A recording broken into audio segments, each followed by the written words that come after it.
माघ कृष्ण पक्ष में पड़ने वाली एकादशी को षटतिला एकादशी के नाम से जाना जाता है। यह एकादशी अत्यंत महत्वपूर्ण तथा समस्त ऐश्वर्य को देने वाली कही गई है। वर्ष 2022 में षटतिला एकादशी कब पड़ेगी, कब पारण किया जाएगा तथा इस एकादशी की व्रत विधि, पूजा विधि तथा महत्व क्या है, इन सभी चीज़ों की शास्त्रीय जानकारियों के साथ मैं काशी वाराणसी से पंडित सतीश चंद्र पांडे आचार्य कश्यप उपस्थित हूँ। चैनल पर यदि आप नए हैं तो कृपया इसे सब्सक्राइब करके नोटिफिकेशन बेल को ऑन कर लें, जिससे आपको व्रत पर्व त्योहार, ज्योतिष, वास्तु तथा ग्रह बाधा निवारण संबंधी वीडियो देखने को मिल सके। वीडियो को लाइक जरूर करिएगा तथा कमेंट में ओम नमो भगवते वासुदेवाय जरूर लिखिएगा। इससे आपकी मनोकामना भगवान विष्णु अवश्य पूरी करेंगे। आइए इस महत्वपूर्ण वीडियो का शुभारंभ करते हैं। माघ का महीना अत्यंत पावन महीना कहा जाता है। इस महीने में किए गए व्रत, तप, उपवास, अनुष्ठान आदि का बड़ा अधिक महत्व होता है। षटतिला एकादशी का व्रत भगवान श्री नारायण विष्णु जी के निमित्त किया जाता है। व्रती को एकादशी को प्रातः काल उठकर स्नान ध्यान से निवृत्त होकर षटतिला एकादशी व्रत का संकल्प करना चाहिए।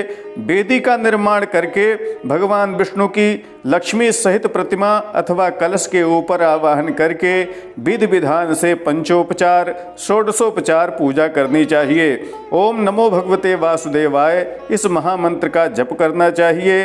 विष्णु सहस्त्रनाम, पुरुष सूक्त, श्रीमद् भगवद गीता आदि का पाठ सुनना चाहिए।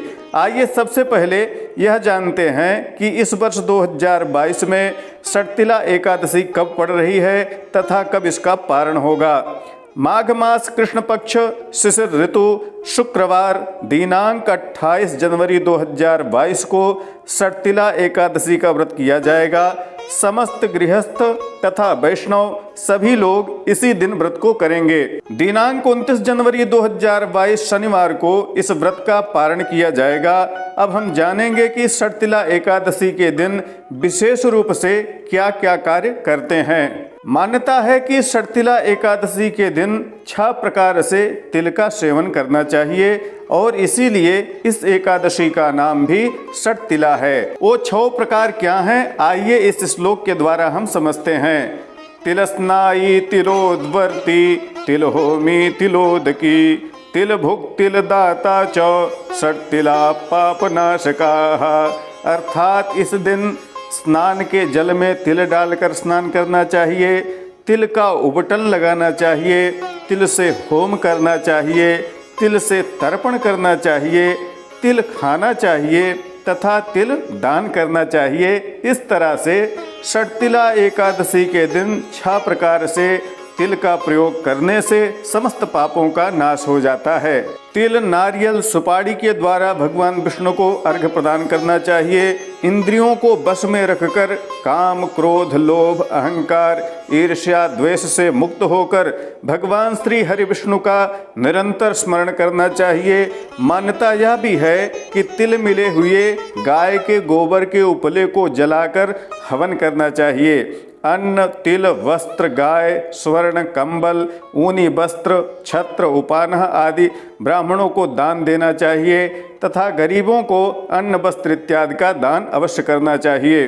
सायंकाल दीपदान, रात्रि जागरण, भजन, कीर्तन अवश्य करनी चाहिए। श्री हरि विष्णु के निमित्त पूजा के बाद षटतिला एकादशी की कथा का श्रवण करना चाहिए। षटतिला एकादशी की कथा आपको हमारे चैनल पर मिल जाएगी।